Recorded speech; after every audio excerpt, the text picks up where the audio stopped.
Okay, in this video, we are going to discuss receivables. Bigla kang sumakses eh.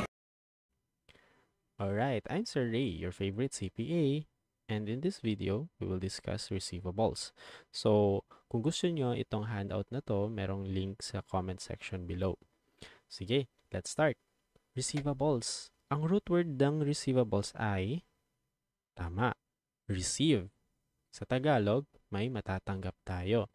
Okay? So kahit hindi pa natin siya natatanggap, but we have the right to receive an asset, i-recognize na natin siya as asset. Kasi ang importante dito is not the actual receipt, but it's the right that we recognize. Okay, so let's analyze the definition of receivables. So, isa sa mga strategy ko, especially during undergrad, is I assume the contrary. Okay? Sige, let's see that in action. Sige, receivables are assets. Okay? So, they're not liabilities, they're assets. Next, that represent contractual rights. Ito na yung sinasabi kong assuming the contrary. Okay, let's first analyze the definition as is bago natin i-assume yung contrary. Contractual rights. So, pwede siyang manggaling sa contract, pwede din siyang manggaling sa law. Okay? Basta nandun yung right. Okay?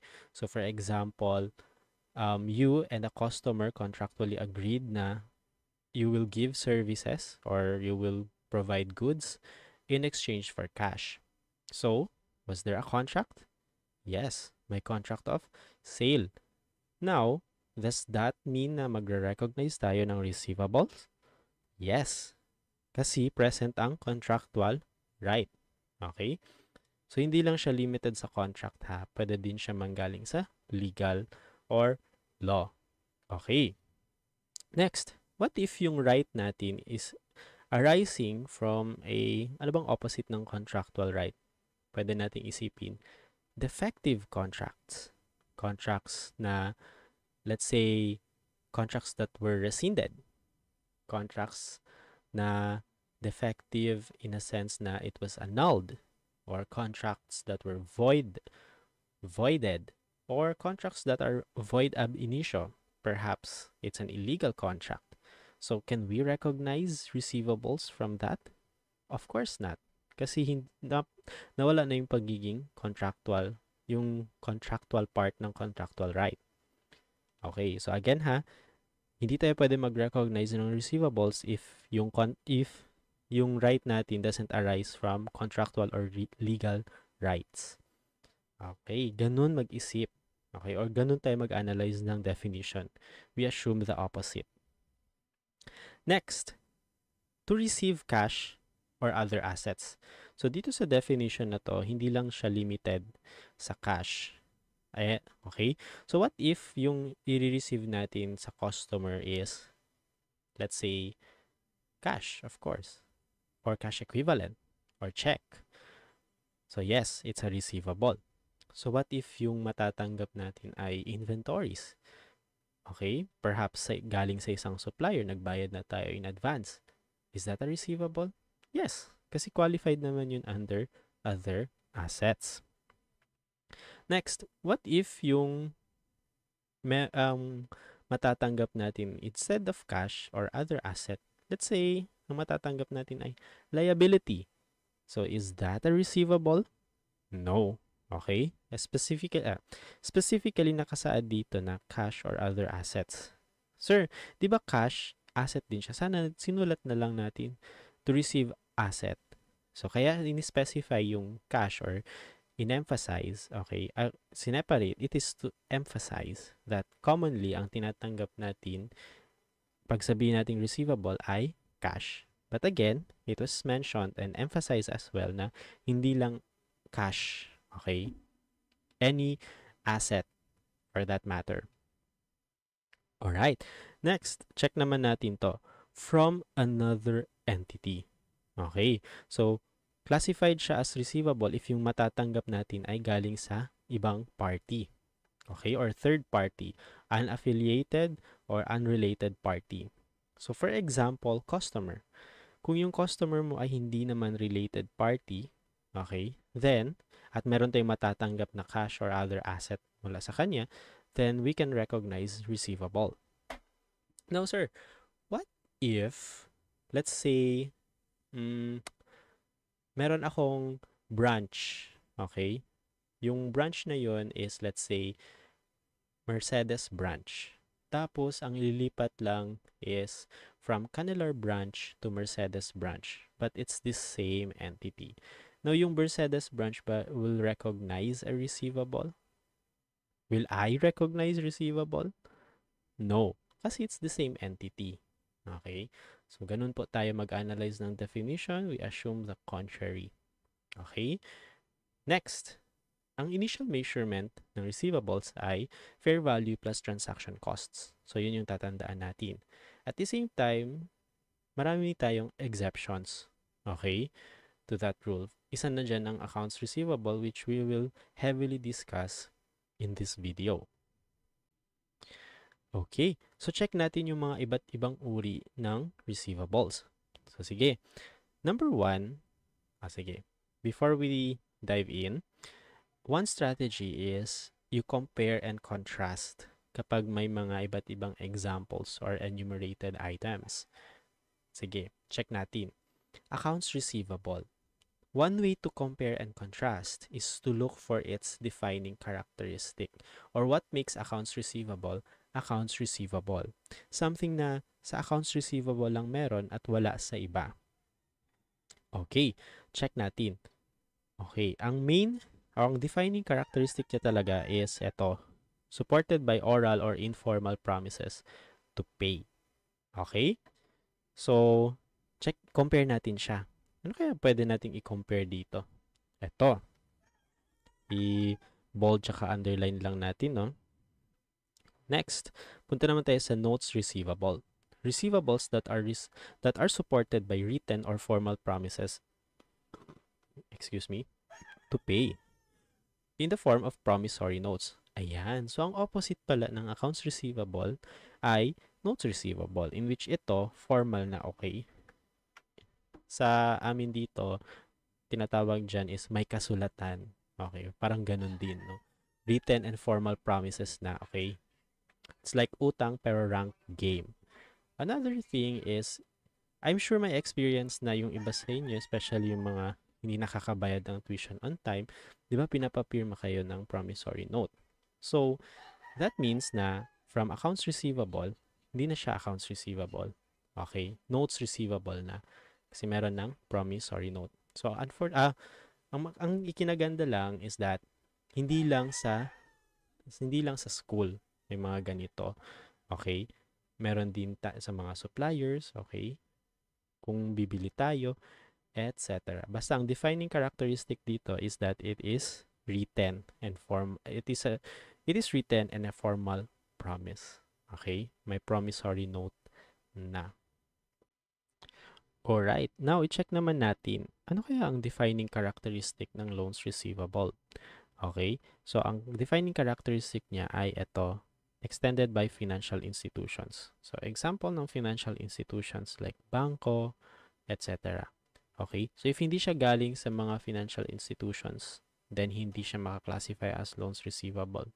Sige, we'll look for examples. Let's say ang nag-extend sa'yo or ang nagbigay sa'yo or magbibigay pa lang ng pera, okay, in the form of loan is, let's say, pinsan mo. Okay? So, will we classify that as loans receivable? Well, it depends. Bakit? Yung pinsan mo ba is may-ari ng isang financial institution like credit or lending company? If not, then pwede lang siguro natin siya maklasify as notes receivable. Okay? Kasi hindi naman siya financial institution. Now, let's say, nag-loan ka sa bangko, pero nag-recognize ka na ng liability, pero hindi mo pa natatanggap ang cash. Okay? So, let's assume na you already have the contractual right. Okay? Based sa contract mo at saka ng bank or other financial institution, you have the right na to receive the cash pero hindi mo pa natatanggap. Okay? Will we recognize loans receivable? Yes, kasi ang main na tinitingnan natin dito is it a financial institution? And if the answer is yes, then yes, it is classified as loans receivable. Okay? So, sige, next, advances. Okay? So, advances to employees, suppliers, and affiliates. Okay? Nagbayad tayo in advance. So, isa sa mga classical example, okay, na iniisip ko during undergrad para maalala ko to is, naalala ko yung mga magulang ko, pag nasa-short na sila ng pera, is that they they resort to cash advance. Okay? So, sa point of view ng employer, okay, sa point of view ng employer, it's an asset. Okay, kasi nagbayad siya in advance for future services ng kanilang employees. So, hindi lang limited, pag sabihin natin advances, hindi lang siya limited sa employees. Okay, pwede ding advance payment kay suppliers, nagbayad na tayo ng paaman, 'di ba? And sa future pa natin matatanggap ang goods or services.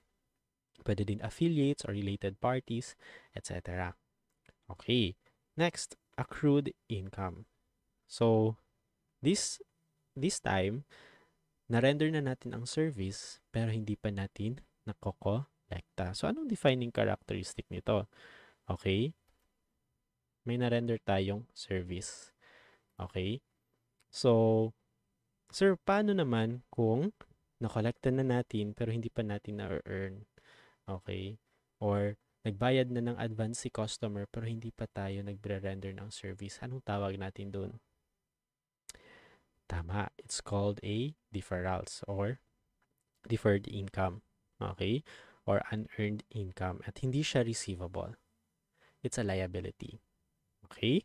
So again, income na na-earn pero hindi mo pa nakokolekta, accrued income. So accrued, for example, mga accrued interest income, accrued income like yung typical na nag-render ka ng goods, nag-render, nag-collect, nag-render ka ng service or nag-provide ka ng good, magpro-provide ka pa lang ng goods.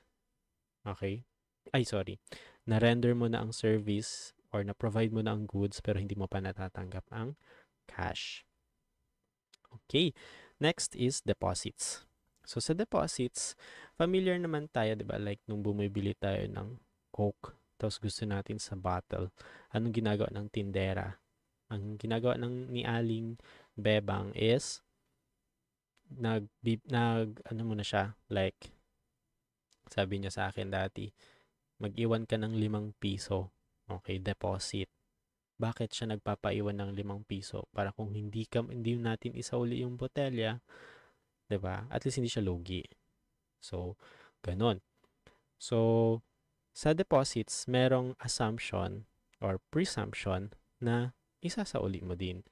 And for the interest of the, let's say, supplier, okay, or sa interest ng third person, okay, or ng third party, magpapaiwan siya ng pera sa'yo. Okay, kung talagang isasauli mo yung bottle, then hindi ka matatakot na mag-iwan ng deposit kasi babalik ko lang naman yan eh. Okay, so yun yung pinakasimpleng example, no? Now, sa business, meron din tayong ganong concepts. So, for example, meron tayong mga returnable items such as crates or yung mga lalagyan ng mga produce. Okay? So, hindi yan kasali sa binebenta ng mga producers. Okay? Or ng mga suppliers. Okay? Usually, binabalik yan sa kanila. Okay? And to ensure na mababalik sa kanila yung mga returnable items na yan ay, di ba, nanghihingi sila ng deposits. So, for example, ito, reimbursable deposits paid to cover potential losses. Okay, pwede yan stipulated sa contract, no? In order to protect the other party's interest. So, manghihingi siya ng deposit. Deposits for guarantee of performance. So, similar din siya dun sa taas, no? Pwedeng manghihingi siya ng deposit to guarantee performance. And deposits for returnable items. So, yun na nga yung example kanina na may mga items na hindi naman kasali sa pagbenta at hihingin ulit ni supplier or that party, hingi niya ulit yung item na yun. And to secure na isasauli nga natin yun is hingi siya ng deposit. At kaya siya naging receivable kasi there's a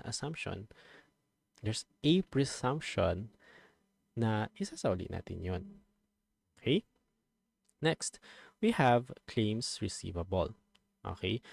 Now, ano naman ang unique dito sa claims receivable? So, usually may bad thing na nangyari muna. Okay? Tapos saka tayo magkakaroon ng claim. Usually it arises from insurance or court cases. Okay? Pwedeng overpayment. Pero pwede din siya maklasify dito. Hindi, actually, claims receivable. Overpayment with government agencies. So, sige, isa-isayin natin, no? So, insurance companies for casualties sustained. So, for example, nasunog yung warehouse, tapos yung warehouse is insured. Okay? So, ang tawag natin sa amount na pwede natin ma-claim, the keyword dun is claim, sa insurance company is claims receivable. Hindi natin siya matatawag na deposit kasi hindi naman tayo nagbigay ng asset beforehand. Okay? So, yun. Guys, if kaya, por favor, avail insurance. Okay? Be grateful if you'll never use it. At the same time, be grateful kung darating man yung oras na gagamitin nyo yun. Okay? So, yun. Defendants under suit. Alright, so for example, my court case, tapos yung entity, siya yung defendant, okay, nanalo siya, and meron siyang claim dun sa case, then ang receivable arising from that we will call that claims receivable. So again, bakit hindi deposit? Kasi, bakit nagbayad ba tayo beforehand? At meron bang returnable item? Wala naman. Okay. Next, government agencies for refundable taxes and other remittances. So, for example, sobrang pagbayad mo ng tax, pwede kang mag-claim ng tax refund. Okay? Sobrang pagbayad mo ng municipal tax. Ayun, pwede kang mag-claim. And, for example, sobrang pagbayad mo sa pag-ibig ng mga or PhilHealth ng mga employees mo, pwede kang mag-claim ng refund. So, yun. Ang tawag natin dyan ay, again, claims receivable. And similar dito sa insurance, no? Common carriers or yung mga shipping companies, yung mga airline companies, okay, na nagde-deliver ng mga goods, okay? May mga instances kasi nawawala sa dagat, okay? And pwede natin yun siya ma-claim sa common carrier. So, if that's the case, then ang tawag natin dun ay claims receivable.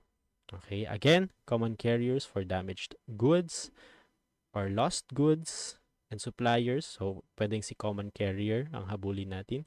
Pwede din si supplier, okay? For returned or damaged goods. So, pag nagsasauli tayo ng item, pwedeng maging entitled tayo, no? For claims. Okay? So, ayun, those are the examples of receivables.